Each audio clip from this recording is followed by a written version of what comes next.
माझं नाव संदीप यादव. मला वाटतं 15 दिवसापूर्वी काहीतरी यंगमनचं मी बघितलं होतं ते चालू केलं होतं. म्हणजे मला कोविडनंतर माझं जे काही वजन वाढलं होतं जवळपास 104 किलो जास्त होतं.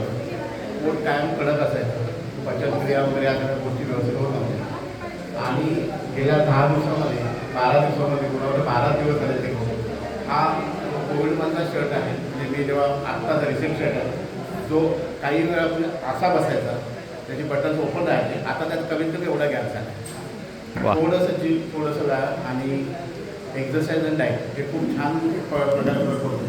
पोटामध्ये जो नरमपणा असतो, जसं म्हणतात ना, पाय थंड, पाय गरम, पोट नरम आणि डोकं थंड असावं, म्हणजे मागं चांगलं असतं, ते कुठेतरी आता जाणवायला लागतं. सोबत ब्रेमन घेतं आहे. त्यामुळे ते एक चांगलं आहे की रात्रीची झोप कम्प्लीट होते. जसं आता नर्वसपणा सांगितलं की रात्रीची झोप आणि कॉन्स्टिट्यूशन हे जर क्लिअर असेल तर तुमचं व्यवस्थित सगळं रुटीन जातं. ते रुटीन NMMमुळे नक्की झालं.